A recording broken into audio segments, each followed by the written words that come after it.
Tirupati group theatres ఎదురుగా ఉన్న ఓ లాడ్జీలో ప్రేమ జంట ఆత్మహత్యకు పాల్పడిన ఘటన కలకలం రేపింది. ప్రేమ వివాహానికి కుటుంబ సభ్యులు ఒప్పుకోకపోవడంతో ఇద్దరూ తమ గ్రామం నుంచి పారిపోయి తిరుపతికి వచ్చినట్లు సమాచారం.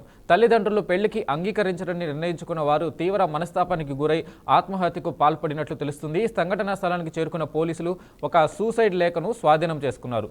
కర్ణాటకకు చెందిన వెంకటరాజు, అనూషలుగా మృతులను పోలీసులు గుర్తించారు. మృతదేహాలను పోస్టుమార్టం నిమిత్తం తిరుపతి రుయా ఆసుపత్రికి తరలించారు. ఈ ఘటనపై కేసు నమోదు చేసి పోలీసులు దర్యాప్తు ప్రారంభించారు.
ఇక ఘటనపై పూర్తి అప్డేట్స్ మా బ్యూరో చీఫ్ గోపీనాథ్ అందిస్తారు. గోపీనాథ్, చెప్పండి, ప్రేమికుల ఆత్మహత్యకు గల వెనక కారణాలేంటి? పోలీసులు ప్రాథమిక దర్యాప్తులో ఏం చెబుతున్నారు?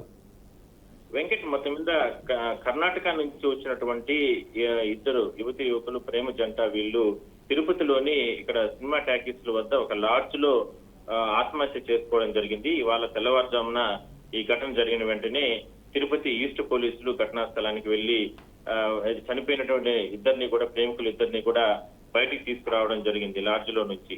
అయితే అంటే వాళ్ళ కుటుంబ సభ్యులు కూడా సమాచారం ఇచ్చారు. వాళ్ళు కూడా కాసేపు క్రితమే చేరుకోవడం జరిగింది. వెంకటరాజు, అనూషాలు వీళ్ళిద్దరూ గత 4 సంవత్సరాల నుంచి కూడా ప్రేమించుకుంటున్నారు.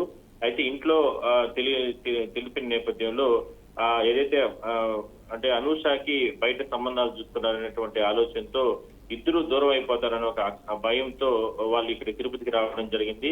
నేరుగా తిరుమలకి వెళ్లారు. దాని తర్వాత తిరుగు ప్రయాణంలో ఇంకా మన ఇంటికి వెళ్తే అంటే పెళ్లి అయిపోతుంది, వెంకటరాజు దూరం అవుతాన ఆలోచనతో వాళ్ళిద్దరూ కూడా మనతో కలసి చెంది ఈ రకంగా ఈ అఘాయిత్యానికి పాల్పడినట్టు కూడా చెప్తున్నారు, పోలీసులు చెప్పడం జరిగింది. మొత్తం మీద చనిపోయినట్టు వాళ్ళిద్దరిని కూడా తిరుపతి రుయా ఆసుపత్రికి తరలించారు. అదేవిధంగానే వాళ్ళ కుటుంబ సభ్యులకు కూడా అంటే సమాచారం ఇవ్వడం జరిగింది. ఆల్రెడీ ఆ పాపకు కూడా ఏదో ఈ మధ్య కాలంలో నిశ్చితార్థం అయినట్టు, ఆ రకంగానే ఈ రకంగా వాళ్ళు అంటే ఈ రకంగా చనిపోయినట్టు కూడా చెప్తున్నారు. సో మొత్తం మీద మాత్రం ఒక్కసారిగా ప్రేమికులు ఇద్దరు కూడా చనిపోయిన నేపథ్యంలో తిరుపతిలో ఒకసారిగా ఆ చుట్టుపక్కల ప్రాంతాల్లో స్థానికులు ఒకసారిగా భయాందోళన వ్యక్తం చేయడం జరిగింది. అదే స్థాయిలోనే తిరుపతి ఎస్పీ హర్షవర్ధన్ ఆదేశాల ప్రకారం పూర్తి స్థాయిలో విచారణ జరుపుతున్నారు. అయినా ఎట్లా లాడ్జీలోకి వీళ్ళకి రూములు ఏ విధంగా కేటాయించారు, ఇలాంటి వీళ్ళతో ఎవరైనా సరే వచ్చారా, అలాంటి ఇద్దరు ప్రేమికులు మాత్రమే ఆ లాడ్జికి వచ్చారనే దానిపైన సీసీటీవీ ఫుటేజ్లు ఇవన్నీ కూడా స్వాధీనం చేసుకొని అంటే పరిశీలన చేస్తున్నారు. అయితే మొత్తం మీద మాత్రం వాళ్ళు పెళ్లికి ఇబ్బందులు వస్తాయి, తల్లిదండ్రులు ఒప్పుకోని కారణంగానే ప్రధాన కారణం, అందువల్లనే వీళ్ళు మనసుకు కలిసి చెంది ఇద్దరు కూడా చనిపోయినట్లు ప్రాథమికంగా పోలీసులు కేసు నమోదు చేసి దర్యాప్తు చేస్తున్నారు. వెంకట్, అయితే గోపీనాథ్, ఇది పోలీసుల కథనం ప్రకారం లేఖ ఆధారంగా చెబుతున్నట్టుగా తెలుస్తుందా, లేకుంటే కుటుంబ సభ్యుల నుంచి సమాచారం ఏమన్నా తీసుకున్నారా? కుటుంబ సభ్యులు అక్కడికి రావడం, వారు ఏమైనా సమాచారం ఇవ్వడం అలాంటిది ఏమైనా జరిగిందా? అంటే వాళ్ళ దగ్గర ఆల్రెడీ అంటే వాళ్ళు తనిఖీలు చేస్తే వాళ్ళ దగ్గర already ID cards, Aadhaar cards ఇవన్నీ కూడా ఉన్నాయి. వాటి ఆధార్ కార్డ్ లో ఉన్నటువంటి ఫోన్ ద్వారా వాళ్ళ కుటుంబ సభ్యులకి సమాచారం ఇచ్చారు. అదే కాకుండా వాళ్ళ వద్ద ఉన్నటువంటి మొబైల్స్ ను కూడా వాళ్ళు రికవరీ చేసుకోవడం జరిగింది. ఆ మొబైల్స్ లో వాళ్ళు ఉన్నటువంటి ఫోన్ నెంబర్స్ ఇవన్నీ కూడా బాధితురాలు ఏదైతే ఆ అమ్మాయి ఎవరైతే చనిపోయారో వాళ్ళ కుటుంబ సభ్యులకు కూడా, ఇరువురు కుటుంబ సభ్యులకు కూడా సమాచారం ఇచ్చారు. అయితే వాళ్ళు ఒక లేఖను రాసుకోవడం జరిగింది అక్కడ, అంటే లాడ్జ్ లో ఉన్న సందర్భంలోనే.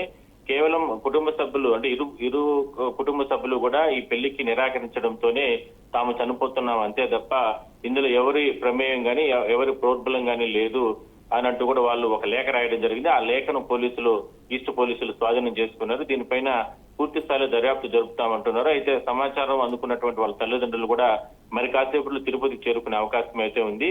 చనిపోయిన వాళ్ళని ఇద్దరిని కూడా యువకుని యువతల్ని వీళ్ళిద్దరిని కూడా తిరుపతిలో ఉన్నటువంటి అంటే రుయా ఆసుపత్రికి తరలించారు. పోస్ట్ మార్టం తర్వాత బాడీస్ ని వాళ్ళ కుటుంబ సభ్యులకు అప్పగించే అవకాశం అయితే ఉంది. కేవలం ప్రేమించుకున్నారు, గత 4 సంవత్సరాల నుంచి ఒకరినొకరు ఇష్టపడ్డారు, కానీ కుటుంబ సభ్యులు ఒప్పుకోని కారణంగానే వీళ్ళు ఆత్మహత్య చేసుకున్నట్లు ప్రాథమికంగా పోలీసులు నిర్ధారించడం చేయడం జరిగింది. Right Gopinath, thank you.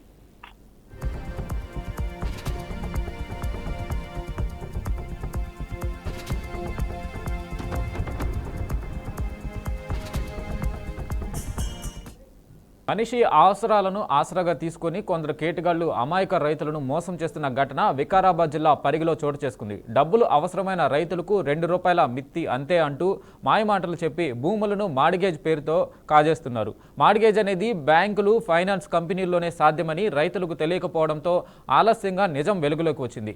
ఈ విషయంపై రైతులను మోసం చేసిన వారిని పోలీసులు పట్టుకుని విచారిస్తున్నారు. విషయం తెలుసుకున్న బాధితులు సిఐ కార్యాలయానికి వెళ్లి ఆవేదన వ్యక్తం చేస్తున్నారు. కేటుగాళ్లు భూమి తాకట్టు పెట్టి డబ్బులు ఇస్తామని చెప్పి సేల్ డీడ్ ద్వారా రిజిస్ట్రేషన్లు చేసుకుని కొంత డబ్బు ఇచ్చి మొత్తం భూమిని కాజేశారని తెలిపారు. తర్వాత ఆ భూములను లక్షల్లో, కోట్లలో వేరే వారికి అమ్మేశారని బాధితులు ఆవేదన వ్యక్తం చేశారు.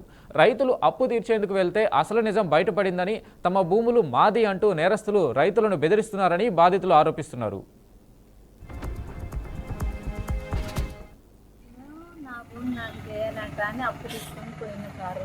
అప్పు తీసుకొని పోతే నా మీద ఎగేస్తూ తీసుకుంటే నా మీద చెప్పు తీసుకుంటే నేను బాబన్నతానికి పోయినా. బాబన్నతానికి పోతే నీ భూమి ఎక్కడదే గల్ల అని అంటున్నాడు. అంటే నేను గల్లవాటి గుంజి నేను అందులో పాగలైతే నా అప్పు పైసలు వదలలేడు. నీ భూమి ఆడుండదు, గోపినాథ్ తాను ఉండదు. అడిగిపోయి ఎందుకు అడుగుతున్నావు అనే మాట మాట్లాడుతున్నావు. మళ్ళీ అంటే ఇప్పుడు అంత కుక్క చెల్లెలు కలిసి అన్ని వేసుకొచ్చిండ్రు. మా ఆయన ఇంట్లోనే చీకి తక్కువ నిన్న 6 గంటలకు ఇచ్చేసినాం కాంప్లేట్ ఇచ్చేస్తే ఈడికి వేసుకొచ్చిండ్రు. ఎవరెవరు పంపిస్తారు, మమ్మల్ని అడుగుతలేరు. కడదమంట పోతే ఇవన్నీ పడే నీ పైసా కట్టన్నాడు, నీ భూమి నీకు చేసిస్తాము. మీ వల్ల మా పైసా నేను మార్గేజ్ చేసిన, నా భూమి వేరేలా కమ్మిండ్రు అంటే చెప్పిన తర్వాత నేను వాళ్ళకు ఫోన్ మాట్లాడి, పద్మానం పిల్లగాడు ఉంటాడు, ఆ పిల్లగాడితో పిలిచి మాట్లాడితే అన్న ఇంకొక ₹1,00,000 ఇవ్వాలి, 1,10,000 ఇస్తే మిగతా రిజిస్ట్రేషన్ చేస్తామన్నారు. నేను కూడా పిలిచి గ్రామ పంచాయతీ మన ఇంటికాడ కూర్చొని ఆయనకి వీడియో కాల్ మాట్లాడి, ఆ తర్వాత అన్న నీకు పైసలు పంపిస్తున్నా 15 రోజుల్లో చేస్తాను తీసుకున్న డబ్బులు కూడా పంపించిన తర్వాత అంతకుముందే వేరేకి రిజిస్ట్రేషన్ చేస్తే ఆయన ఈ రోజు నిన్న వచ్చిండు. ఏమన్నాడు, అన్న నాకు భూమి అమ్మిండు, మొగల భూమి ఆడదంటే అంటే నీవే కూడా భయం కాదంటే లే నాకు అమ్మిందంట చెప్తే అప్పుడు తెలిసింది మాకు ఎవరు అనేది ఏం కథ. ఇవి చూస్తే మేము పరిశాన్ అవుతుంది సార్. ₹1,00,000 ఇక్కడ ఒక ముసలాయి ఉంది ఇంతకుముందు, ఆమె మొగడు చచ్చిపోయింది. అంటే చాలా మంది టెన్షన్ తీసుకుని చనిపోతున్నారు, కానీ వాళ్ళకి ఎవ్వరు ఆదుకునే స్థాయిలో లేదు సార్. దయచేసి మీరు ఏమన్నా మీడియా ద్వారా కానీ వాళ్ళ లీడర్ ద్వారా కానీ జస్ట్ ఇటువంటి వాళ్ళకి ఇస్తే సాయం చాలా బాగుంటుంది సార్. ఎందుకంటే ఇంచుమించు కోర్టులకు అయిందంట, అది మనకు తెలియదు. వాడిని ఏం చేసిండు, జస్ట్ 5-6 మందిని పెట్టిండు ఆయన వెనుక. అంటే ప్రతి మండలంలో చౌదరగూడెం కానీ, కొందూరు కానీ, షాద్నగర్ కానీ, అంటే మీ ఏరియాలో ఎవడన్నా మాడిగే చేస్తే తీసుకురండి అన్నాడు. వాళ్ళ కార్లు కూడా ఇప్పించిండు. పద్మానం దగ్గర మా పిల్లగాడు ఉంటాడు, వాడు వాని కారు ఇప్పించిండు. వాడు తీసుకుపోవాలి, వాళ్ళతోటి మాట్లాడాలి, వాళ్ళకి మాడిగేజ్ చెప్పాలి. సరే ఇంత ప్రాబ్లం అంటే జనాలు చాలా ఇబ్బంది సార్. నేను మాడిగేజ్ చేసిన, నా భూమి వేరేలా కమ్మిండ్రు.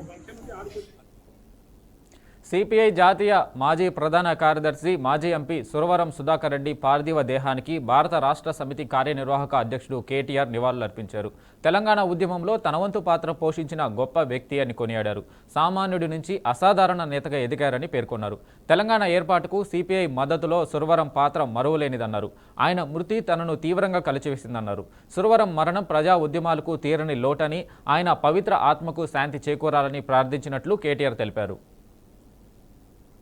సుధాకర్ రెడ్డి గారి మరణం పేదలకు, అదేవిధంగా బహుజనులకు, సిద్ధాంతపరమైన రాజకీయాలను శ్వాసగా పీల్చుకునే ప్రతి ఒక్కరికి తీరని లోటు. విద్యార్థి రాజకీయాల నుండి జాతీయ రాజకీయాల వరకు, చివరి శ్వాస వదిలే వరకు రాజీ పడని నిరాడంబర జీవితం, రాజీ పడని సిద్ధాంత రాజకీయం,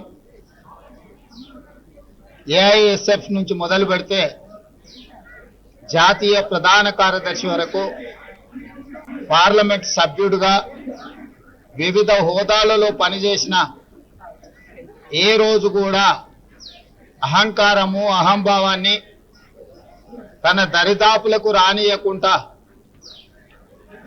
కంచుపాడు కామ్రేడ్గా పాలమూరు జిల్లా బిడ్డగా వారు వన్నె తెచ్చిండ్రు. మొన్న జరిగిన శాసనసభ సమావేశాలలో వారు ఒక లేఖ మిత్రులు సాంబశివరావు గారితో నాకు పంపించిండ్రు. తెలుగు విశ్వవిద్యాలయానికి ఆనాడు హైదరాబాద్ రాష్ట్ర విముక్తి పోరాటంలో పత్రికా సంపాదకుడుగా ఎనలేని సేవలు అందించి నిజాం నిరంకుశ రాజ్యాన్ని నుంచి పేదలకు విముక్తి కలిగించిన సురవరం ప్రతాప్ రెడ్డి గారి పేరు పెట్టాలి అని వారు నాకు లేఖ రాయడం జరిగింది.